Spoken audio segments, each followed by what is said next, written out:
রাজধানীর পল্লবীতে শিশু রামিসা ধর্ষণ ও হত্যা মামলায় আদালতে সাক্ষ্য গ্রহণ শুরু হয়েছে। সাক্ষ্য দিয়েছেন মামলার বাদী রামিসার বাবা আব্দুল হান্নান মোল্লা এবং মা পারভিন আক্তার। এর আগে সকালে মামলায় অভিযুক্ত আসামি সোহেল রানা ও তার স্ত্রী স্বপ্না খাতুনকে আদালতে হাজির করা হয়। ঢাকা মহানগর শিশু সহিংসতা দমন ট্রাইব্যুনালের বিচারক মাসরুর সালেকিনের এজলাসে এই সাক্ষ্য গ্রহণ চলছে। এছাড়া আজ আরও কয়েকজন সাক্ষীর সাক্ষ্য গ্রহণের কথা রয়েছে। গতকাল আসামি সোহেল রানা ও তার স্ত্রী স্বপ্না খাতুনের বিরুদ্ধে অভিযোগ গঠনের শুনানি অনুষ্ঠিত হয়। শুনানি শেষে আদালত সাক্ষ্য গ্রহণের জন্য আজকের দিন ধার্য করে।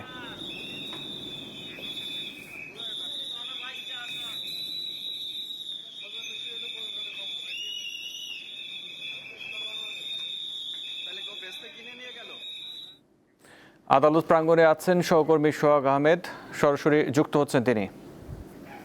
সোহাগ, রামিসার বাবা মা কি বলছেন এবং কিছু জানতে পেরেছেন কি? আর কে কে সাক্ষ্য দেবেন আমাদের জানাবেন।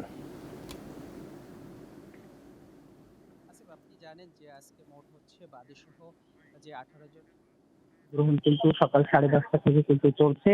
তো প্রথমে হচ্ছে যে মামলা অর্থাৎ রাইসার বাবা অর্থাৎ মামলার যে বাদী সে সাক্ষ্য গ্রহণ দিয়েছেন এবং মাহমুদা হচ্ছে যে নিহত রাইসার মা তিনি কিন্তু পারভিন আক্তার তিনিও কিন্তু সাক্ষ্য গ্রহণ দিয়েছেন এবং তার চাচি মাহমুদা আক্তার তিনি আদালতে সাক্ষ্য গ্রহণ করেছেন এবং যে রাইসা আক্তার সে হচ্ছে রামিসার যে বড় বোন সে সাক্ষ্য গ্রহণ করেছিল। অর্থাৎ 4 জন সাক্ষ্য গ্রহণ কিন্তু শেষ হয়েছে এবং অন্যদের সাক্ষ্য গ্রহণ কিন্তু আদালতে চলছে। তো এর ভিতর আপনার পারভিন আক্তার অর্থাৎ রাইসার যে মা তিনি আদালতকে জানিয়েছেন যে আসলে যে সোহেল রানা অর্থাৎ যে আসামি সোহেল রানা সে যে হত্যা করে যখন পালিয়ে যায় তখন তার যে মা অর্থাৎ যে পারভিন আক্তার সে কিন্তু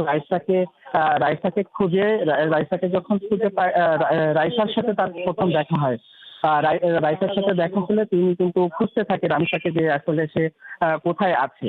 তো এরপরে দেখে যে যখন চিৎকার করে লোকজন যখন জড়ো হয় তখন দেখে যে দরজা ভেঙে ফেলে এবং ঘরের ভিতর রক্ত ছড়াছড়ি এবং ছিন্ন ভিন্ন লাশ সেখানে পড়ে আছে এবং সোহেল রানা কিন্তু ভিড় কেটে সে পালিয়ে যায় এবং তিনি এই খবরগুলো এবং অন্যরাও কিন্তু দেখেছে যে সোহেল রানা ভিড় কেটে পালিয়ে যায়। এই বিষয় নিয়ে কিন্তু এই সকালে প্রথম থেকেই আদালতের কাছে যে আসামি পক্ষের আইনজীবী তারা কিন্তু আবেদন করেন মৌখিকভাবে যে গতকালকে যে আসামি সোহেল রানা তিনি কিন্তু গণমাধ্যমের সঙ্গে কথা বলেছেন এবং গণমাধ্যম কিন্তু সেটা প্রচার করেছে এবং এই প্রচার করায় অর্থাৎ গণমাধ্যমের সঙ্গে কথা বলায় কিন্তু মামলা ক্ষতিগ্রস্ত হতে পারে। এই বিষয়ে আদালতকে জানালে আদালত কিন্তু কোনোভাবে যেন আসামি পক্ষের কথা না বলতে পারে সে বিষয়ে পুলিশকে নির্দেশ দিয়েছে এবং এইটার জন্য তার কথার জন্য কোনো গণমাধ্যমে প্রচার না হয় সে বিষয়ে কিন্তু আদালত এই বিষয়টা প্রচার না করার জন্য কিন্তু আদালত বলেছে।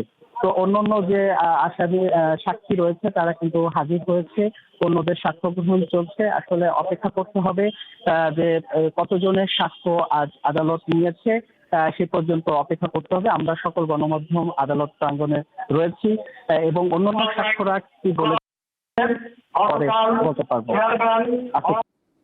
জি, সোহাগ আহমেদ, আপনাকে ধন্যবাদ।